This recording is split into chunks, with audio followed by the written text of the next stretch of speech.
Have you ever woken up in the morning wondering if it's too late to start taking care of your fitness and mobility? It seems that after 65, and especially as you approach 80, there's no shortage of stereotypes floating around. Some people say you should dial back your activity, others insist on long, exhausting walks, and many are convinced that serious exercise is simply no longer possible.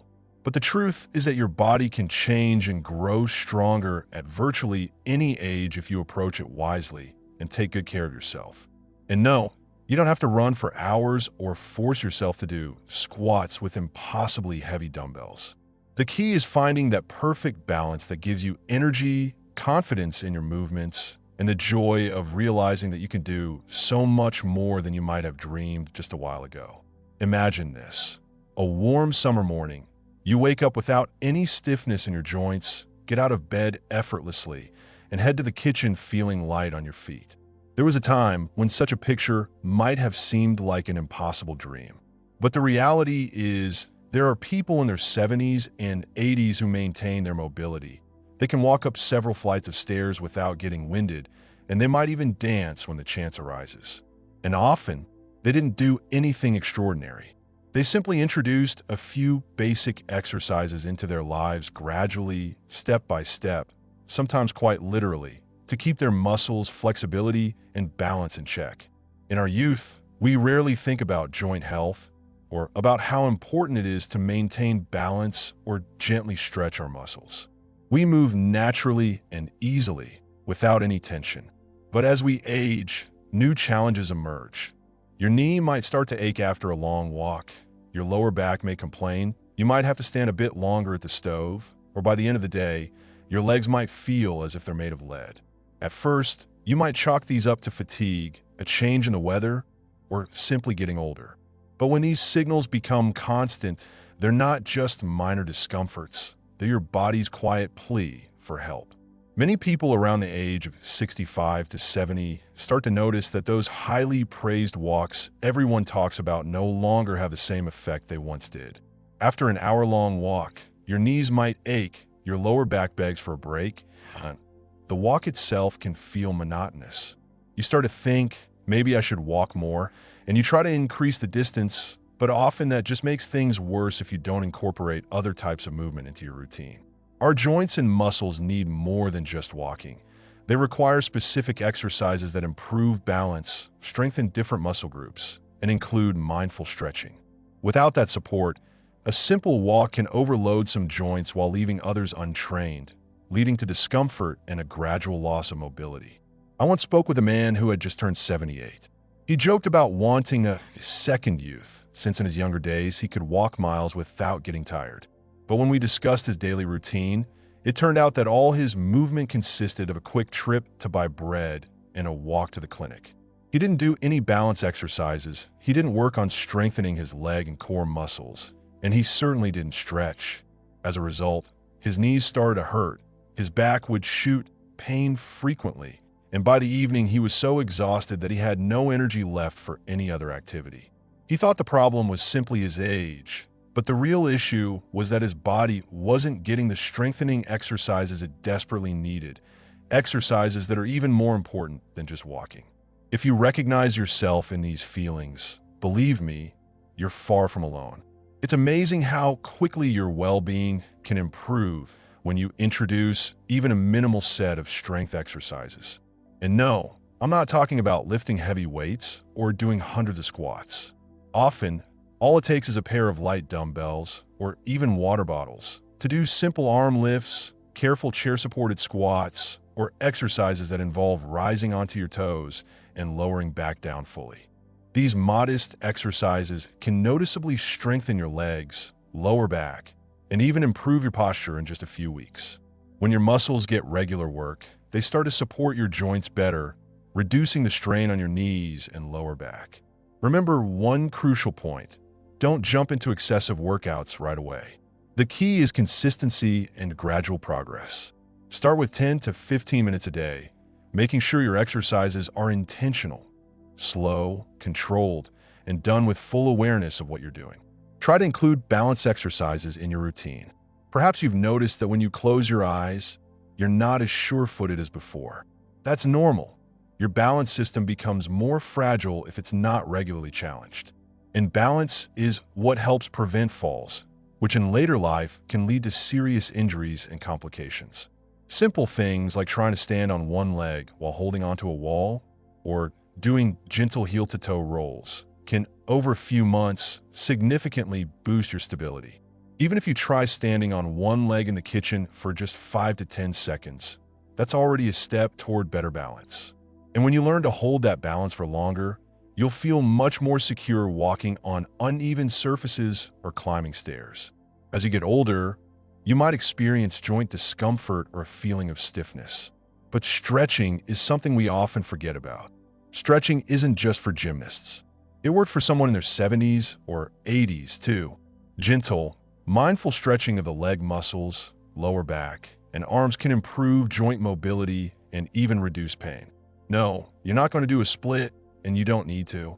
But basic forward bends with support, shoulder stretches, and cautious torso twists while sitting in chair can do wonders, easing tension, improving circulation, and giving you that light, free feeling in your movements. Many people who incorporate 10 to 15 minutes of simple stretching into their daily routine find that their morning stiffness isn't nearly as bothersome and that their posture improves. Your back gradually straightens on its own. Let's not forget about breathing exercises. It's not uncommon for those between 65 and 80 to complain of shortness of breath or a feeling of not getting enough air when climbing stairs or even on a modest walk. Often, this isn't just due to cardiovascular issues. It's also because we stop using our lungs to their full capacity. We end up breathing shallowly, not allowing our lungs to expand fully.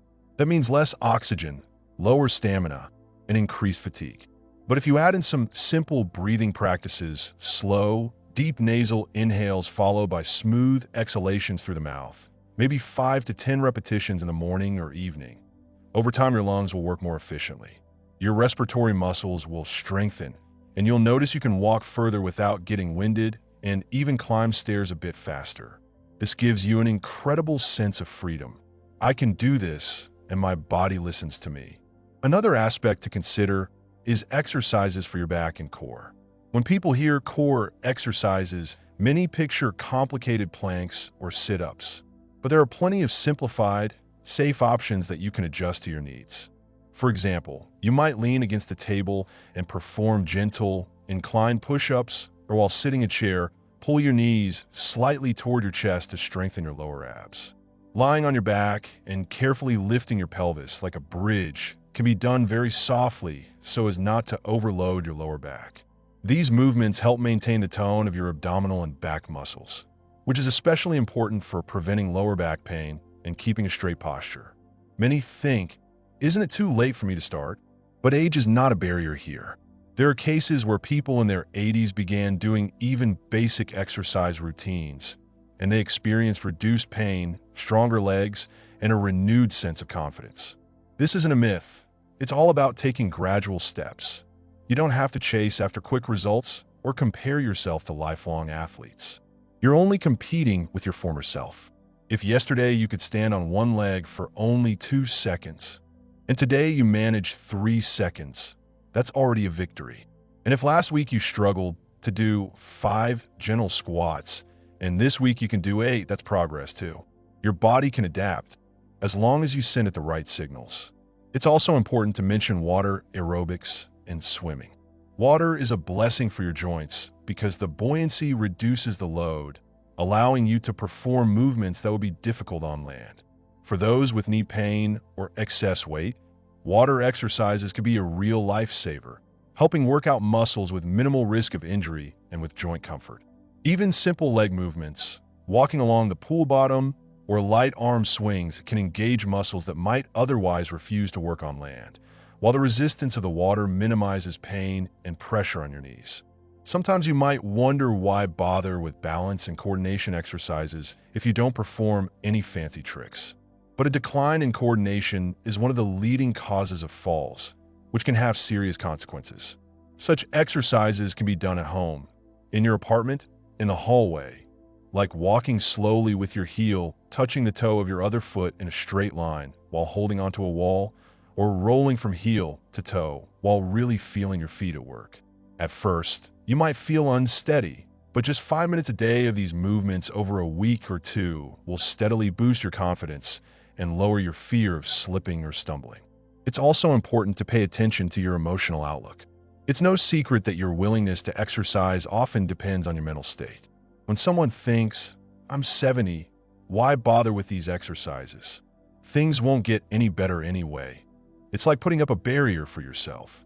But if you approach it with, "I want and can improve my condition, even if it's just by 1%, that's my achievement," your body responds much more willingly.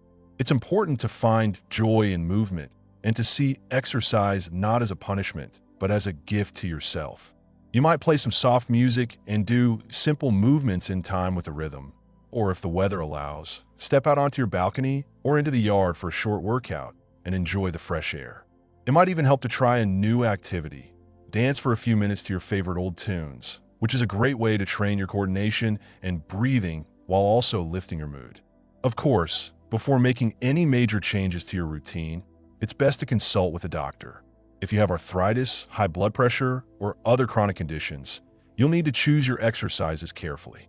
Sometimes it's even helpful to start with physical therapy or sessions with a fitness instructor so you can learn the proper techniques. But in most cases, people greatly underestimate their abilities. Often, doctors just tell you to walk more, while the key is to combine walks with strength, balance, and stretching exercises. When all these components work together, the result is a much more noticeable preservation of your youthful body than just walking alone. You probably already understand that consistency is key. Sporadic bursts like, "I'll do 50 squats today," can lead to pain and disappointment if you spend the next week recovering. It's far better to establish a short, daily routine, 10 to 15 minutes every day, so that you build a lasting habit and your muscles receive a constant stimulus to adapt. And most importantly, don't be afraid to start, even if you feel weak or think there's nothing you can do with old bones. Your body's recovery mechanisms still work. Your muscles respond to exertion, your ligaments strengthen, and circulation improves. It might not be a rocket jump to peak athletic form, but even modest improvements are a huge win against many problems. In my experience, I've seen people in their 70s gradually build themselves up to confidently climb several flights of stairs, play actively with their grandchildren, or even ride a bike. Yes, cautiously, with breaks, but it's entirely possible. Not only do these improvements bring physical strength, they also restore the sense that you can once again enjoy life, feeling active, needed, and not tied down by the couch or constant aches. Of course, any changes require patience and gentle self-care. Otherwise, you might overdo it and have to take a break. But if you move gradually, adding one exercise at a time, monitoring how you feel, and consulting with a doctor or trainer when needed, everything will eventually fall into place. You'll notice that by the end of the day, you don't feel wrecked, and that you sleep more soundly at night because your body has released its accumulated stress through movement. You'll also experience a sense of mental calm because physical activity is a fantastic stress reliever. Sometimes people ask, why push yourself if there's a risk of injury? The paradox is that the absence of controlled physical activity actually increases the risk of injury. Muscles weaken, coordination declines, and even a minor misstep can lead to a fall. Well-chosen exercises help keep your joints, tendons, and ligaments flexible, training your body to react properly to changes in position and strengthening your vestibular system. As a result, your risk of falling and getting hurt drops dramatically. And don't forget the importance of rest, proper nutrition, and staying hydrated. If you start exercising regularly, your muscles need enough protein, healthy fats, vitamins, and minerals. Many older adults don't eat a varied enough diet, which means they miss out on essential nutrients. One simple step is to add more vegetables, fruits, nuts, and fish to your meals. And of course, drink water, since the sense of thirst diminishes with age. When your tissues receive enough moisture and nutrients, recovery after exercise becomes much easier. Perhaps everything I've said sounds overwhelming or difficult. But remember, you don't have to do it all at once. Start with a couple of exercises to get that aha, I can do this feeling. Let it become a small daily ritual. You'll be amazed at how quickly your body shows its gratitude. And with each passing week, you can gradually add new movements. Remember, your body thrives when you act carefully but confidently, without sudden jerks. That's the key to preserving youth and longevity at any age. Imagine that after a few months, you're walking down the street with your back straight, a little faster than before, feeling your legs hold you firmly. You stop worrying about tripping on the curb. You might even decide to do a quick workout on your porch or dance a little to your favorite music. This isn't a fantasy. It's a real result you can achieve by taking small steps towards strengthening both your body and your spirit. You've already taken the first step by learning why exercise is important and how it can change your life. Now it's time to take the next step and put it into practice. Let this be your personal path to maintaining youth, activity, and the joy of movement at 65, 70, 80, and beyond. Life is all about movement. And as long as we keep moving and trying, we live life to the fullest. In closing, if you agree that life after 65 can be full of energy, please share your thoughts and experiences in the comments. And of course, join our channel. Subscribe and like because there are many more useful and interesting videos ahead that will help you feel confident and enjoy life at any age. Take care of yourself, believe in your body, and remember, even a little exercise can be the bridge to a much better quality of life.